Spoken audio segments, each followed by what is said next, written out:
All right, joining us in the postgame press conference for Louisville is head coach Jeff Walz, along with student athletes Olivia Cochran, Hailey Lith, and Mykasa Robinson. Coach, congratulations on the win, advancing to the Elite Eight. We'll open with your opening statement, and then we'll open the room to questions. First I'd like to just start off and say congratulations to Miami for their big win today. It's great to have, at this point in time, two of us having the opportunity to play in Elite Eight ball game. And then just want to congratulate Yo and her team and Ole Miss on a great year, and just really proud of these three and our entire program. I mean, what an amazing ball game. You know, everybody was questioning, could we score, could we defend? I think we showed we're not too damn bad either. I'm not even sure if you on the set at ESPN knew that we were playing tonight, because the quote that I saw was actually sent to me that Ole Miss is going to be, they have to get past Iowa. And maybe it was a slip up, but that's what was said. And I didn't, maybe they forgot that we had been to, I don't know, what is it, Sweet 16s in a row, 6. And now I think that this is our 5th. Yeah. It's our 5th straight Elite Eight. And, we don't get talked about as much, and I don't know if we're not as sexy. I mean, ain't it. O says I am, so I don't know. I think you look good, Coach. Thank you, O. So I don't know what the deal is, but it'd sure be nice. I think these kids deserve the respect. We come out, you might not like the way we do things, and I really don't give a damn, okay? Because I'm not going to change who I am, because these kids here know I love them, and I'll take care of them, and I'll do anything for them because they're family. But I know what their goals are. Their goals are to be able to compete, to be in games like this. And I'm going to challenge them, and I'm going to push them. Some days they're going to like me, some days they're not. But that's called parenting. My own kids don't like me all the time. So we're not going to change the way we do things, and I'm not going to change. I stutter. I'm colorblind. So I got a lot of shit going against me. Okay? And if you've never seen The King's Speech, I encourage you to watch it. Because when you cuss, you do not stutter. And I'm really good at that. Okay? So I'm not going to change who I am. If you don't like it, don't listen to me. And as I tell my players here all the time, when I repeat something, I'm not like a teacher. A teacher repeats something probably trying to tell you it's going to be on the exam, right, Doug? It's like, hey, this is important. I repeat it because I can't help it. Okay? So it is what it is. I'm who I am. I'm not going to change. And I love every single one of them here. Some days they don't like me, and that's okay. But at the end of the day, I'll go to battle for them. I got an interesting email that I'll have to show Lith here from somebody that was upset about the incident at Texas, and I ripped the guy's tail. I mean, and my wife is like, golly, we should have had Beth Burns with you. We need Beth. See, when Beth was with me for 5 years, she was always the one that said, I don't think we should do that right now, Jeff. I'd wait. But I stand up for them, and I'm always going to, but I am really, really proud of all of them. Just a wonderful group of ball players, and I couldn't be prouder. So our time's a little limited with student athletes, so I'll ask you to direct your questions towards them, and then we'll have more time with Coach Walz. Start in the back, Alexa. Alexa Philpott with ESPN. Mykasa, you've been part of this team for a while, and each year going to the Elite Eight, that's something that so few programs can say to do it consecutively. What is it about this program that has made this the standard, and how do you think even despite some of the ups and downs of the regular season, you all have been able to make it back to where you belong? Yeah, first I just want to say Coach Walz, he's built this and he's done a great job, but also just the players and the teams that have been in the past.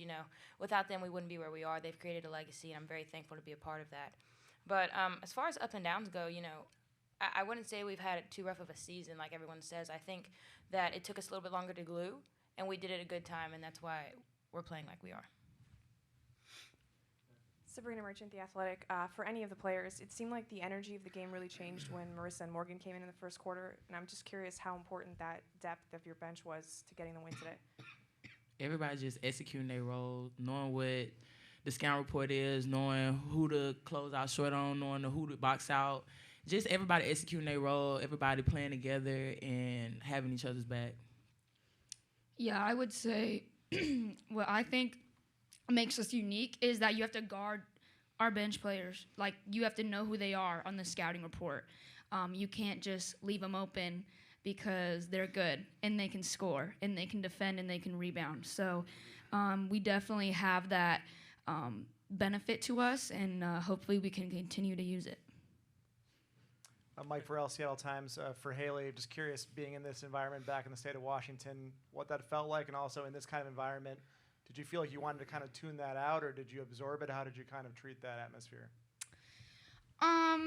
Obviously, it was amazing to have friends and family and in the whole state out cheering for us. I'm a very focused player, and everyone knows that about me. There were no distractions before the game, to say the least. But after the game, I went and kissed all the babies and hugged all the people. So after business is done, then I celebrate. But before then, I was locked into winning the game. Lindsay Schnell, USA Today. Mykasa, I'm going to jump ahead here. You're one of the best perimeter defenders in the country. You're probably going to guard Caitlin. How much do you look forward to going up against a player who everyone gushes about, and how much have you watched her this year? Just, she's on TV a lot. Yeah, Caitlin, she's a great player. Yeah, I'm super excited about the matchup, but I think it's really what we do here at Louisville. It's a team defense. I don't think I shut down anyone on my own. I think it's I have people that are behind me that help me, that back me up. We can switch. I think we'll all do a great job of guarding her tomorrow, or the next couple of days. Sorry. Going to the Zoom room, Christopher Heidel, go ahead. Hey, this is Chris Heidel from Herbison Radio in Baltimore. Congratulations on the win tonight. What does it mean for you guys moving on to the Elite Eight and also representing the ACC for the student athletes? The ACC is a very competitive conference. In my opinion, it's the best conference in the country. And yeah, I mean, we knew that there were going to be ACC teams in the Elite Eight. We played against them all year. We had to play against them. We know they were good. Yeah. But I think, for this team, honestly, despite what the outside public thought, it was an expectation for us to be here. And that's why we got it done, is because we expected that of ourselves. We're not hoping or wishing for anything. We're going out there and we're executing. So we're going to keep the same standards for next game. Mykasa, you had some big buckets down. Name and affiliation, please. Sorry, Kevin Pelton, ESPN. You had some big buckets down the stretch, and particularly emotional after that three-point play. Was that just a sense of the moment? Yeah, this is my last year here, so just getting to celebrate with this team. Yeah, the emotions, they overflood. They're flooding. It's super exciting. To be back in another Elite Eight, I'm very thankful and just excited to share that with my team. Other questions for the student athletes? Right there. Eden Lassie, Just Women's Sports. Hailey, this is for you. Obviously, your coach cares a lot about you guys. Hearing him sit up here and say, he's going to go to bat for you, he's going to answer emails when people come at you. Just what does that do for you, and how does that help fuel you guys? Yeah, when I was choosing a school, that was something that was really important to me. I needed someone who believed in me and was going to let me be me, I'm competitive, I'm passionate. I love the game, and I needed a coach who was going to let me express that on the court. And he's always had my back throughout my 3 years here. He's had everyone else on this team's back. Anytime the public tries to come for us, he shuts it down. Mm-hmm. And I think, when you have a coach that's willing to do that for you, you'll run through a wall for them. And I think that shows in our play. Other questions for the student athletes? All right, Olivia, Hailey, Mykasa, thank you very much. Congratulations. We'll see you in the next round. Thank you. Great job, Ben. All of you. Proud of you. Van Lith, remind me to show you. You'll die. Mykasa They is the best perimeter.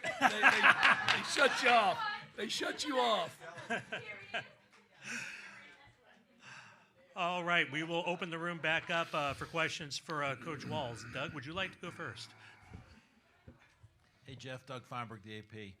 You mentioned in your opening statement how you're one of the few teams to make the Elite Eight in 5 straight years. What does that mean for this program with the disrespect that you say you're getting from everyone around the country? Well, I'm not saying it's disrespect. We're just not getting respect.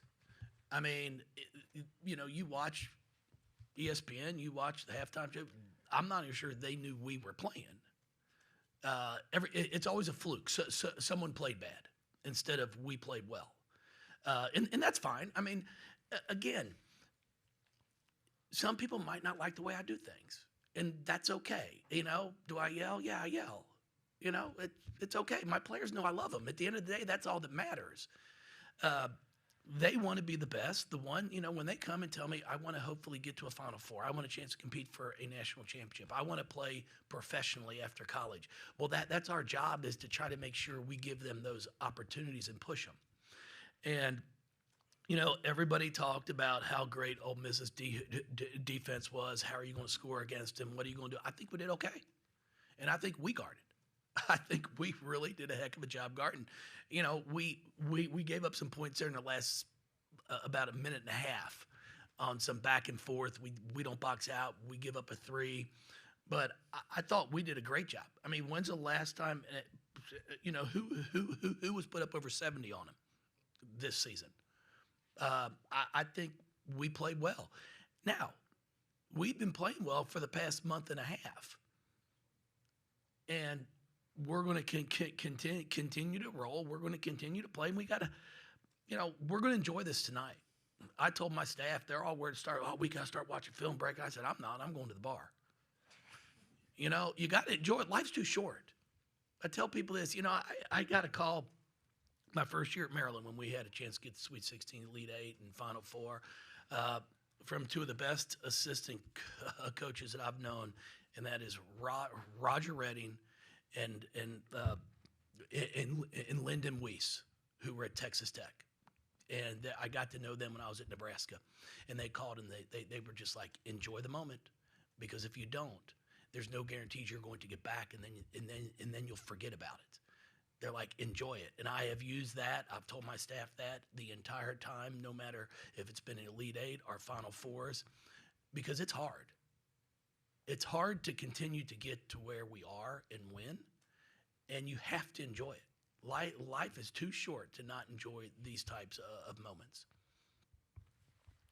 Sabrina Merchant, The Athletic. What Mykasa said about you guys, coming together in the right time, she didn't feel like it took too long. How have you felt about the pace at which your team has come together, and when do you feel like it really started to click?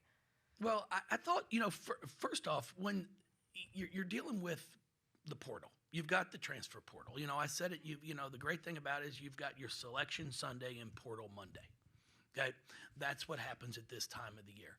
And you're out here, and we add Josie Williams, Chrislyn Carr, and Morgan Jones. It just took longer for all of them to adjust and adapt and figure out, okay, what's going to be the best for our team. Where a year ago, we had Chelsea Hall that, boom, she fit right away at the point guard spot. And then Emily Inksler at the 4. We just gelled a lot faster. And over the past month and a half, I switched our lineup around and put Koss at the point, because you've got to guard her when she's got the basketball, because she sees the floor so well, she makes plays. And as soon as we did that, it also freed Chrislyn up to score. And that's what she's really, really good at. Brought Liz off the bench. Liz had come off the bench for 3 years. And she'll tell you, she enjoys coming off the bench because she likes to watch the game. She wants to see the speed of the game, the flow of the game. And she's had a great year for us. And that's what it's about. And we've got to continue to just build and grind. And, I'm proud of them. I mean, there's only going to be 8 teams left. And it's hard to get to this. I have a couple questions in the Zoom room. Eric Crawford, go ahead. Yeah, Jeff, you had talked about the need for flexibility on offense, and they did get off to a good start. Did that ever really come into play for you guys? Were there adjustments you needed to make Was it just some personnel things that kind of got you guys on track and comfortable with them? Well, when you watch Ole Miss on film, they get out like the pressure and like to get after things. And then when you get the chance to actually play against them in person, they do a really good job. Your first few passes of trying to disrupt it and get after it. And then once you get the ball reversed, and it's hard. I mean, it's hard to continue that tempo and that pace of defense for 30 seconds. So once we got it reversed, we were able to get it to some places that we wanted. I thought we did a great job of going in the post and scoring. And then we were really good again tonight, which we've been good throughout this NCAA tournament on executing out of timeouts. I'd say we scored 3 or 4 times, starting quarters out of timeouts, had big baskets.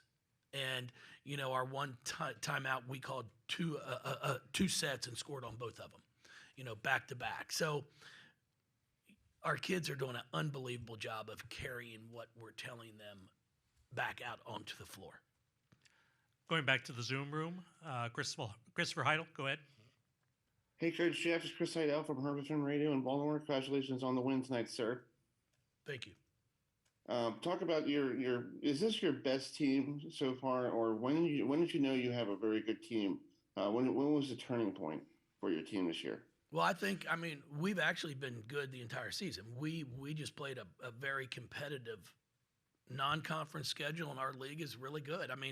I think I figured out we lost to 9 teams this season. We lost to Virginia Tech twice and Notre Dame twice to make up our 11 losses.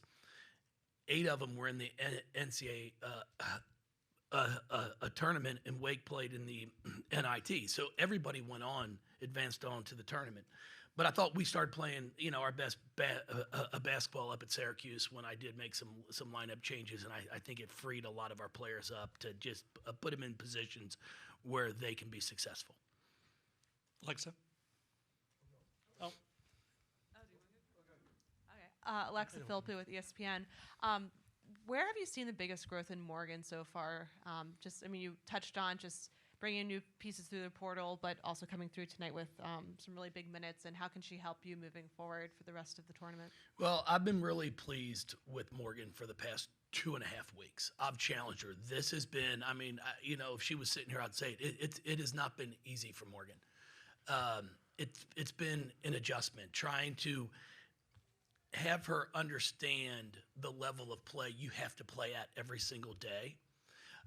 And believe me, I've gotten a lot of grief from a lot of our fans, and she's been upset for not playing her more. And I said, Morgan, I'm not doing you just if I just put you in the game, if you're not going to go as hard as you can.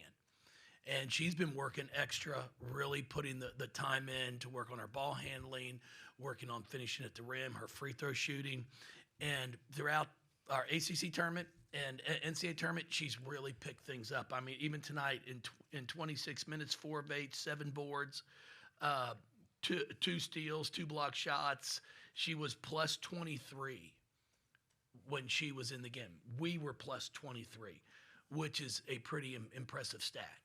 So just really happy for her, because everybody thinks, everything is instant success. Like you study for 5 minutes, you're supposed to get an A. And basketball's the same way.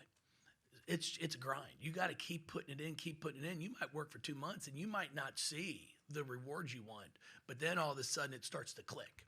And I think right now it's starting to click for her, and I'm really happy for her because it's happening at the right time, and I thought she was really, really big tonight. We have just a minute left, so this will be our last question over here. Kevin Pelton, ESPN. The players spoke to this, and you just talked about Morgan specifically, but generally, what kind of a difference was your bench and your depth tonight?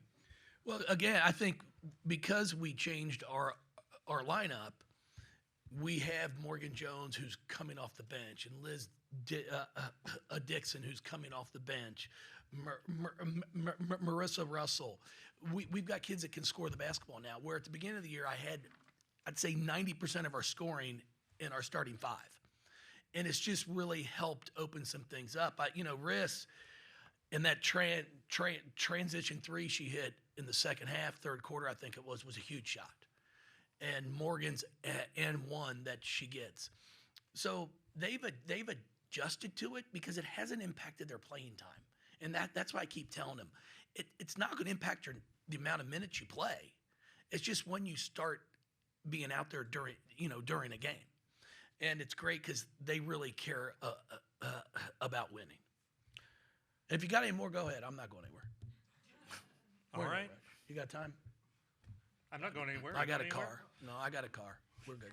Can you give me a ride home? Sports. Yeah. Eden Lassie, Just Women's Sports. Hailey's a great player all the time and obviously hyper competitive, but it seems like both those things kind of kick it up a notch in the postseason. Just what's it like coaching her in March? Oh, it's great. I mean, the kid loves she loves to compete. She just loves these types of moments, and I'm really happy for her because, it's for a kid to come from Kashmir. I say Kashmir because I stutter on Wenatchee. Boy, I got that out. Okay, which was pretty damn good right there. All right. All the way to Louisville, Kentucky. That's a commitment. It's a sacrifice. And when this came out that we were being sent here to Seattle, it meant a lot because, we get past that first weekend in Austin, her family, her friends are all going to be able to come out. And I thought it was pretty neat tonight when they announced her last and the ovation she got. She's a humble kid. I really, really have enjoyed coaching her and watching her grow over these 3 years because she's really matured, and I'm happy for her. But what I love is she just loves to compete. Coach Matthew Walter with the Next. I want to ask about Mykasa because I haven't watched you guys up in person all that much and just was so impressed with how she runs your offense and how much she's improved. Obviously, she's been a defender, but offensively getting things going for you guys. You talked about moving her to the point guard at some point in the middle of the year. Just how much you feel like she's grown and is able to run things for you guys, and a team that you've said you don't feel like you're respected on offense just to make things go for you guys. Oh, she's great. I've said it all along. I mean, if I was able to retire her last game, I would. Because, boy, she epitomizes what Louisville women's basketball is. We came in here 16 years ago and had to change a culture and just got gritty and tough and competed, and that's what Kos does. Kos, I tell her all the time, she is perfect for the 50 and over men's league. Okay, at the Y. Like, she'll bring her own duct tape and tape her ankles and then go out and play. And you might pick her up to play on your team, you might not, but then once you watch her, she's like, okay, I got to have this kid. She's just old school. She's willing to take a charge. She'll get down, she'll guard somebody. She'll guard the post player if she has to. She just does whatever she has to do to win, and that's what I love about her, and we are going to miss her. I mean, it's been 5 great years with her, and just pretty amazing how she's grown throughout it, and now being the offensive threat. When she hit that elbow jumper, she looked over and winked at me. Like she does it all the time. Okay, and I was just so excited because she was having so much joy out there. Anything else? Thank you, everybody. All right. Thank you very much. Appreciate it. Thank you, sir. You bet. We'll see you tomorrow. Yes, sir. Here's a rundown of media availabilities tomorrow. We will have Iowa's head coach at 9:35, followed by Iowa student athletes at 9:55. 10:45, Louisville will be right back here, so more Jeff Walz for you. And at 11:05, we'll have Louisville student athletes. Games tomorrow, 1 o'clock will be Ohio State versus UConn. 3:30.